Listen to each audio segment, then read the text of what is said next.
আজকে ছিল সন্দেশবাবুর জন্মদিন, আর সন্দেশবাবুর জন্মদিনে কী করলাম সেটাই তোমাদের সঙ্গে শেয়ার করবো। চলো, এত কিউট আর এত পাকা, ও এতটা পরিমাণে ফর্সা যে ওর চুলগুলো অবধি লাল হয়ে রয়েছে, আর এত পাকা পাকা কথা বলে না। ওর সাথে যে কথা বলবে সেই জানে যে ও কতটা বুড়ো একটা।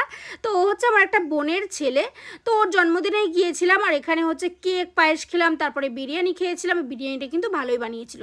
আর ও কী জন্মদিনে উপহার পেয়েছিল সেটা তোমাদের সঙ্গে শেয়ার করি। চলো, প্রথমে অনেকগুলো জামা পেয়েছিল, আর জামা পেয়েছিল অনেকগুলো বলে তাই তোমাদেরকে খুলে খুলে আমি আর দেখাচ্ছি না।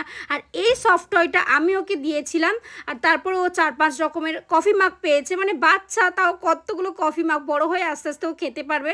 আবারও একটা জামা কাপড় পেলো, আবার একটা কফি মাগ পেয়েছিল, একটা বোতল পেয়েছিল, একটা লুডো পেয়েছিল, তারপরে একটা খেলনা গাড়ি পেয়েছিল। তো এই ছিল মোট ওর বার্থডে গিফট। ও অনেক খুশি হয়েছিল। তো তোমাদের ভিডিওটা কেমন লাগলো অবশ্যই আমাকে কমেন্টে জানাতে ভুলো না। আজকের মতো আসি, টাটা।